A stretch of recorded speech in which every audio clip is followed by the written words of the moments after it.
Space to talk to readers. And we're matching again as we were. Yeah. As we were wearing flowers then. We have the teal in celebration of Arrow now. Oh, yeah, and in celebration of this beauty, Lake Lore. Just a reminder to our audience members, if you have questions, put them in the chat. Maybe capitalize the word question in front, so that they stand out in the chat in case, there are comments rolling, and we'll get to those at the end. I have your beautiful book above my head because I have a spectacular record of dropping books when I hold them up. So it will stay safely here. And speaking of An Arrow to the Moon, you've called An Arrow to the Moon a mashup of different retellings. So what can you tell us about the stories that inspired Arrow and how/when they became part of the fabric of this story? Yeah, so I was raised on Chinese mythology that my dad would tell me. Either he would tell me stories that he was making up off the top of his head, or he would be telling me the traditional stories that he was raised with. And it always really stuck in my mind the story of Hou, the divine archer, and Chang'e, the goddess of the moon. That was my favorite of all the stories that he would tell me. And it occurred to me at some point that I really wanted to write my own version of it, because when I was growing up, if I found a mythology compilation, like a world mythology book, I very rarely ever saw Hou and Chang'e mentioned in it. And when they were there, they would get like a one sentence mention, or maybe at best a paragraph. And meanwhile, all the Greek gods would go on for pages and pages, etc. And so it always really bothered me that I couldn't find what I thought was this really epic, exciting story, and this beautiful love story in any of the media I saw. I didn't see retellings of it. So I've always wanted to do my own retelling of it. I also have always loved Romeo and Juliet and wanted to do my iteration of Romeo and Juliet, in which Romeo is not so whiny and Juliet is not so immature and lacking in agency. And it occurred to me, it occurred to me that both these stories are star-crossed, doomed lovers in different ways, but still star-crossed and doomed. And so I could mash them up together, and it would be kind of the perfect way to do a fresh retelling and also ground it in an Asian American experience. What about you? Lake Lore feels so important and deeply personal. What was the first seed of inspiration for it?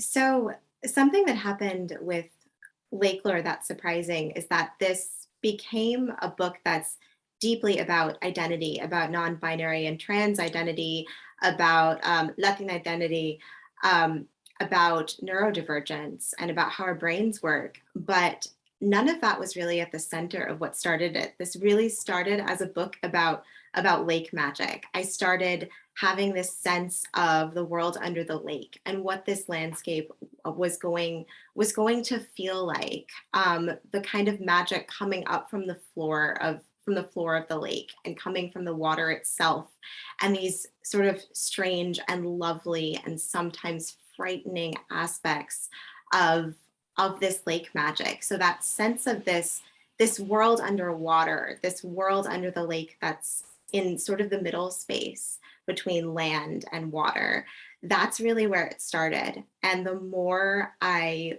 went deeper into this world, into this lake magic, the more I thought, okay, these characters are going to have some of their identity in conversation with this magic.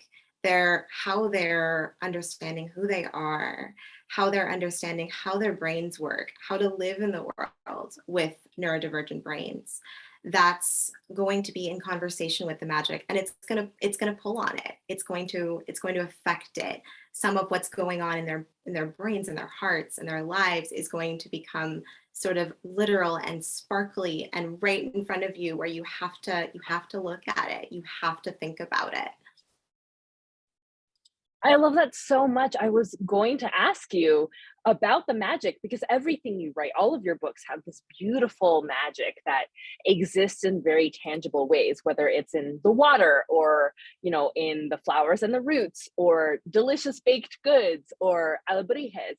How does how does that work craft wise? Like, do you think of the magic from the very beginning and before you like craft anything else?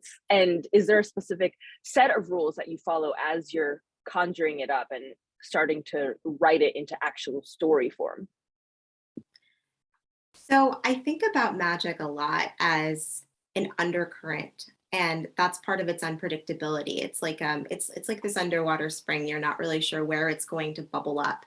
And a lot of what magic and the stories I write do has to do with sort of speaking in ways that you can't really speak in words, like having glitter jars to talk about neurodivergence, having alhebrias coming to life talking about like intersectional identity and different parts of your life coming together.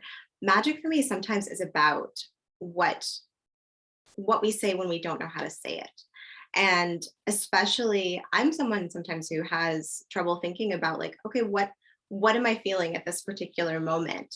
Whether that's emotions or whether that's my gender identity. That's part of why I write in Lore about this idea of gender forecasts. Like this specific object, like this T-shirt or this book feels like my gender identity today because I don't know how else to explain it to you. Sometimes magic is this language to speak of things that feel untranslatable, that feel like there's no other way to say them except the fantastical coming to life and being in communication with the unexpected, with the beautiful, and with what's hard to explain. And I kind of want to ask you about like how the fantastical, how the magical figures into your work, because I think we approach things differently, but I think we have a lot in common sometimes with how we interact with magic and stories. I was about to say that that makes so much sense and is definitely the way that I thought about The Astonishing Color of After, my first novel. That book deals so much with grief and with difficult topics like suicide, like how do you talk to a loved one who is, shut down by their mental illness. And for me, writing that book, it was full of colors and full of magic because the colors and the magic were my way of being able to talk about the difficult things from a different lens, an easier lens. Those were a vehicle to talk about it, and the magic was kind of a healing component that came into the story as a way for the characters to heal and also for me to heal as I was writing through my grief. For An Arrow to the Moon, I was thinking about it very differently because I knew from the get-go that I wanted to capture this fairy tale feel and that it wanted to have nods to The Astonishing Color of After in how I did the magic. And so there's a little bit of that undercurrent of strangeness, of magic humming in the background, and magic that the characters encounter directly. But it didn't really serve the same function because in An Arrow to the Moon, the magic served the function of kind of making up the glass of the snow globe for the story. While in Astonishing, the magic is kind of like the way of healing, you know? I love that. This is part of why I love these conversations. I get excuses to ask my author friends questions I've been curious about with their work. So you just talked about the magic in these two books. What about the process as a whole? What between these two books, what stayed the same and what changed in terms of your writing process? They were very different writing experiences for me because Astonishing was my debut. So I had spent years writing it in my private little cave. Nobody knew who I was really. And I didn't have an agent, I didn't have an editor. And so everything that I wrote when I was writing Astonishing was purely for me. And there was that like burning fire of hope that I would get published, which I think, a lot of people can understand that burning fire that kind of um, like gets you moving, gets you filling all the cracks of time with your stories. And An Arrow to the Moon, I wrote entirely under contract. So I had my agent, I had my editor, and I had readers all of a sudden. I had people who had read The Astonishing Color of After and were responding to it.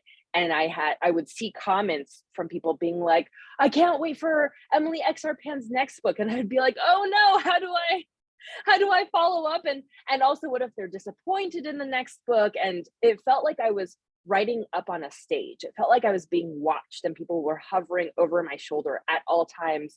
And that was very difficult for me to work in.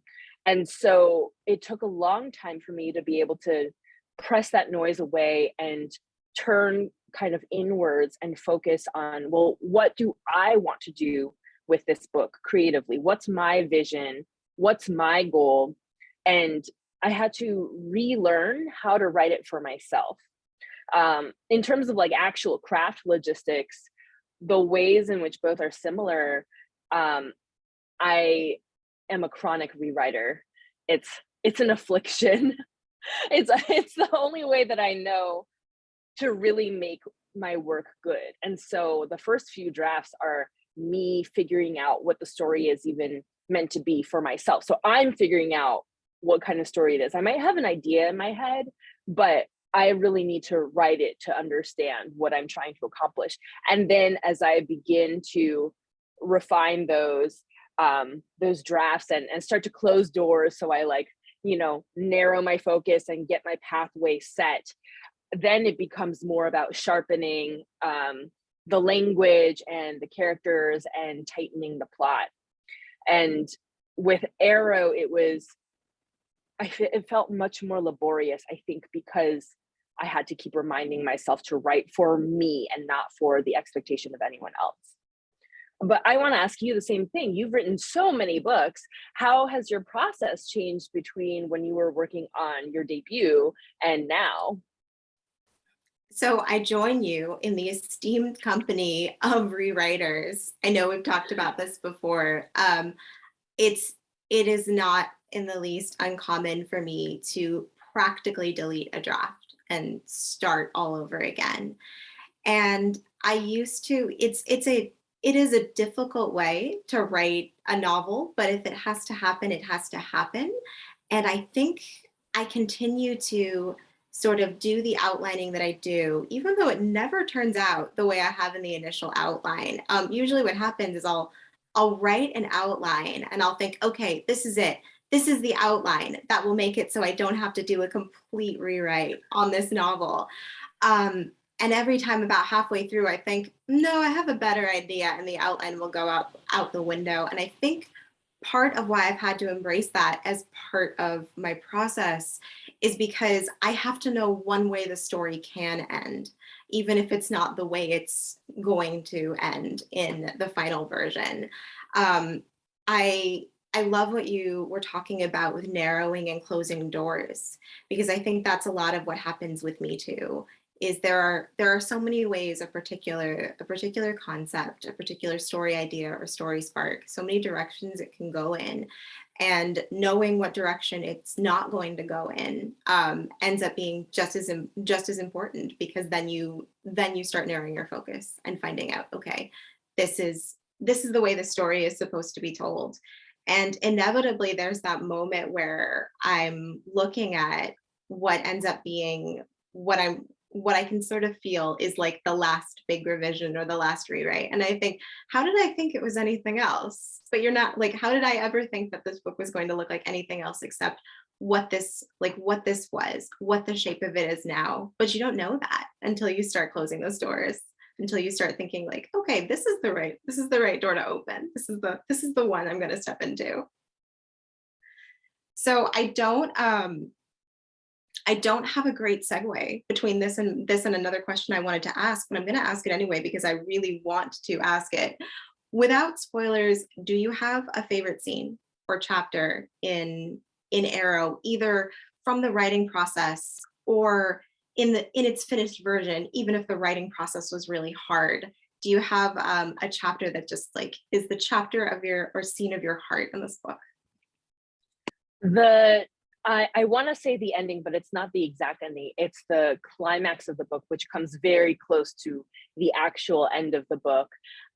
I always knew what the scene was going to be. It was probably the first thing I knew before I even fully understood who my characters were. It was the first thing in my head was that ultimate scene that I was writing towards, and I definitely can't say anything about it because I'll spoil it. But it was difficult to write because I had to figure out how to earn the scene. Like I had to figure out how to write that scene in such a way that readers would follow along with me, and it was very challenging, and it was perhaps the most difficult plot wise to tackle in this book. And I had conversations with our agent because AM and I have the same wonderful agent, Michael Barrett. I had conversations with him where he was like, yeah, you got to figure out how to write it so that when readers get to the end, they're like, what the F? And not like, what the F? Which I feel like encapsulates it perfectly. Like I had to be very careful about how I built up to it. What about you? So I have a couple that are coming to mind. I don't know if I'm going to be able as successfully as you did to talk about the ending without spoilers. So I'm gonna pick an earlier scene in the book, which interestingly enough is one where the magic isn't as forward because I love writing magic. I loved writing about alebrijes and like the magic of sea glass and underwater storms and all of that. But one scene that I'm thinking of is one that I've gotten a lot of comments about from readers, like resonating with. It's about these two characters, Bastian and Lore, sort of working together to figure out like the directions process of doing a T injection, a testosterone injection, because you have Bastian who has ADHD and you have Lore who has dyslexia. So Bastian is in this space that a lot of us with ADHD are in, which is like these are directions, and I understand the words on the page, but the actual directions are not. They're not making sense to me. They're not clicking, and this is kind of important. I kind of want to do my T injection right. And you have Laura thinking like, okay, if I read these, I'm going to have to read these about 10 times before I actually absorb them. Can you read them out loud to me? Because if you read them out loud to me, I can understand what the directions are, and I can talk you through this. So this moment of two trans people who both have this common reference point of gender identity, and who both have this common reference point of neurodivergence, but different kinds of neurodivergence. And how do we work together and not just think of this as making like making the challenges that we have compatible, but making the strengths we have compatible? How do we get them to work together? How do we put those together to do this task that seems really simple? You're practicing an injection like into a piece of fruit. It's something that we're sometimes told to do with practicing injections, but it's also something that's big, because this is about gender identity. This is about taking a step that feels right for you in your gender identity. So I loved writing that, partly because the writing process mirrored a little bit like what my experiences were in trying to figure out those kinds of directions, like with injections. Because when I was thinking about, okay, how did I do this? How do I actually write conveying doing this? So that was a scene that was meaningful for me to write, and that is probably one of the ones I hear most from readers about. So since we're talking about favorites in books, I have to ask, do you have a favorite secondary character in Arrow? I do. And well, I just want to say real quick that the scene leading up to where they have to figure out where they have to like partner together to figure out the injections, the scene where I guess it was the nurse who was like, or the doctor explaining the directions, and them just like not, the directions just kind of like flying away, not being absorbed at all, was so relatable and also filled me with so much dread. Oh, I like that. And that instant, yeah, that instantaneous reaction of that instinct to say, like, yeah, I understand when, yeah, when I don't understand. Definitely not. Definitely didn't pull from any real life experience there. To answer your question though, my favorite secondary character, so I accidentally wrote multiple POVs into this book, and my favorite POV to write that was not Hunter or Luna, who are my Romeo and Juliet characters, is actually this antagonist named Rodney Wong, who he doesn't get a lot of screen time, but I did so much work to conjure up his backstory. I did so much research and deep diving into, you know, his psyche to write his origin story that I became very attached to him. So I think that that one is maybe a little bit, I think it's been a little bit surprising when I've told people that who have read the book, because I think it's a little bit unexpected. Um, but speaking of characters, so as I mentioned, my book switches between different POVs. It's my first time writing a book that switches between POVs. And your book also switches between different characters' perspectives. I'm curious if there's a specific way that you approach writing that. Like, what do you like about it? And also, what challenges do you encounter when you're doing that? So in terms of what challenges I encounter, it's never the character I expect who's going to give me the most trouble with finding their voice. I think that's something probably that happens to a lot of writers, where the thing you think is going to be really difficult comes faster, and the character that you think like you have and know how you sound takes a little longer to find and a little bit to get underneath like the initial impression. Like, okay, I may know how you sound, but what's underneath there? What don't I know yet? Um, Something that I've enjoyed doing with my books that have multiple POV is finding the order and the chaos according to what makes sense for each of those books. Sometimes it's alternation, like one character is going to talk, the other character is going to talk, if it's for instance two point of view, and they're just going to alternate, and that makes sense for that particular story. For a story about two characters who have ADHD and dyslexia, that didn't make any sense. I was going to have chapters where some of them are going to end up back to back. Laura was going to talk for a little bit, and then kind of you're going to get another Laura chapter with them saying, "Wait, I'm not done. I've got more to say here."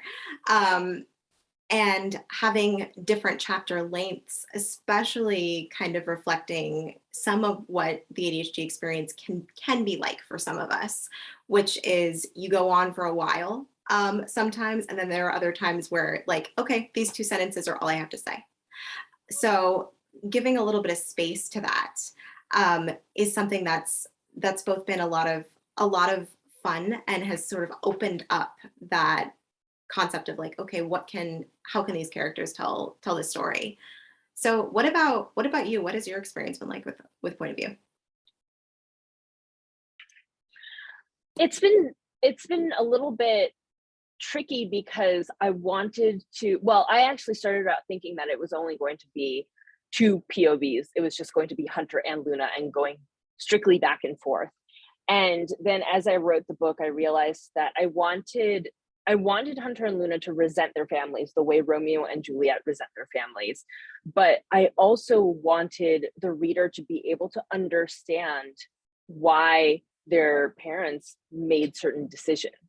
And I wanted to have that tension of Hunter and Luna maybe not understanding the full picture that the reader gets to understand. And so it became this thing where it felt like it felt necessary and organic to start to bring in additional perspectives. And then it was tricky writing them in such a way that, you know, I wanted you to be able to understand why a character would villainize someone in their head and why a character would decide to do this really difficult thing, um, all the while rooting for Hunter and Luna to get what they want.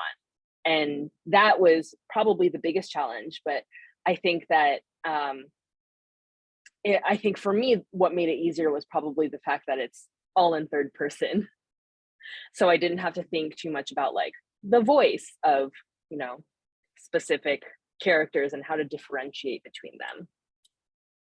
And I just want to remind the audience, I know that we're supposed to move over to Q&A shortly here. I want to remind the audience that you can pop your questions into the chat with, as people have been doing, in all caps question at the start of it so that we can see them more easily. And then since we're low on time, AM, I'm dying to hear you talk about what's next for you. You've got another book coming out this year. I don't understand how you write so quickly and everything you write is so beautiful and so magical. Can you tell us about what you're working on and the book that's coming out? Yes. So this September 6th, Self-Made Boys, which is a trans Latino reimagining of The Great Gatsby, will be coming out as part of the remixed classic series. I'm really excited to have really queer, really trans 1920s glitter in Great Gatsby, and also getting to sort of write what a lot of us saw when reading this book originally, which is like Nick is totally into Gatsby. Like I was thrilled to find out how not alone I was in that assessment, like when I first read that book, and it sort of stayed with me. And I'm excited to be writing about this in kind of that, like, in sort of the queerest, most trans way possible.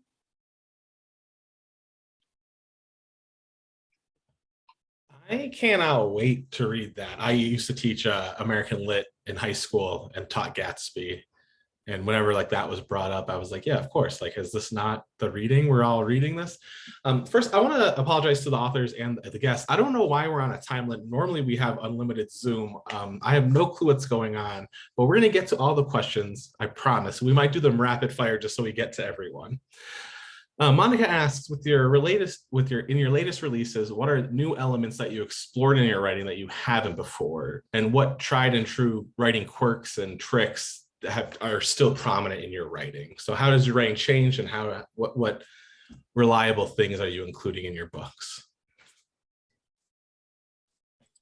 From a craft perspective, I guess it's kind of not so much a new element as something that I tried to trim down on. I think in The Astonishing Color of After, a lot of my sentences were much longer and much more complicated in terms of the structure of them. And I think that went along with sort of the rhythm of the guilt the grief that I was working through. It's like it's a feeling that starts with G. It was grief that I was working through, and I think, you know, the mindset that we're in really affects how we think about stories and how our craft comes out of us. And then with An Arrow to the Moon, I actually explicitly tried to write as sparsely as possible. That was a challenge to myself and something that felt necessary to the story, because I wanted to have this fairy tale feeling to it. And it was interesting how it changed my voice a little bit, but also I think made me a stronger storyteller, because I pushed myself to cut anything that felt extraneous, anything that did not feel like it was directly contributing to the story. I trimmed back to really try to make the bones of the story shine.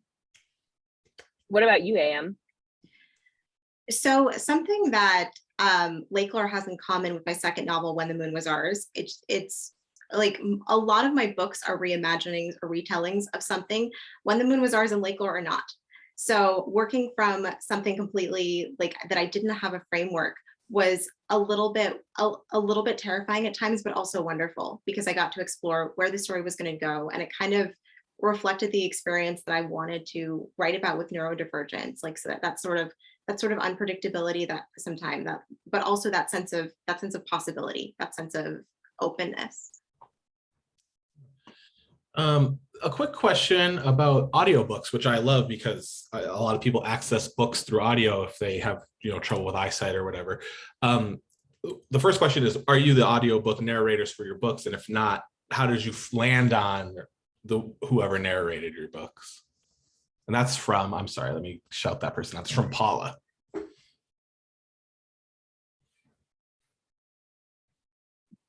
you want to go ahead, Emily? Oh, I was going to let you go first if you wanted, but sure. I am not the narrator of my audiobooks. My publisher is really lovely, though, about sending me the auditions for the actors who would narrate. And I think they're especially good about it because there are so many bits and pieces of Mandarin or Taiwanese in my books that it's very important to me that if a character is meant to be a native speaker, that their pronunciation actually sounds like that of a native speaker. And so there have been times, like with Astonishing, they've let me say to them, actually, none of these actresses are working for me. Can you go back and look for more? And then they let me pick, and I chose Stephanie Hsu, who is in the new Michelle Yeoh movie, Everything Everywhere All at Once. Stephanie Hsu plays the daughter, in case anybody is aware of that film. She's the one who narrated The Astonishing Color of After, and she did a phenomenal job. And then for An Arrow to the Moon, it was similar, but this time it was multiple people, you know, because different character points of views. I had to have different narrators, and so they let me again pick from different auditions, and the woman that I ended up going for, who did all the women's voices in the book, she actually had tweeted out that she really wanted to do my audiobook, and that was how she was on my radar. And so I wrote to my audiobook team and I was like, I want to hear her audition, and then I ended up picking her. I love that. I also am not the narrator of the Lakelore audiobook. The narrators are much better than I would be. Avi Roque and Vico Ortiz, two like phenomenal actors, both Latina and both non-binary, and I'm absolutely thrilled that that Recorded Books took the care that they did with casting these wonderful actors. Terrific. I apologize that we weren't able to get to every question. I think what I'll try to do is send the questions that we have left to Emily and Anna Marie, and figure out how we can get to these last questions. I've never seen my Zoom for Tattered Cover do this, so it might end, but where can we find you two on the internet? I just want to end with that, and so people could find you. Yeah, I'm at EXRPan. I'm on Twitter, I'm on Instagram, I'm sort of on TikTok, she says in a very wishy-washy way. I will type my handle into the chat so you can find me easily. I'm more on Instagram than anywhere else. That's the place where I would be most accessible. I am, my website is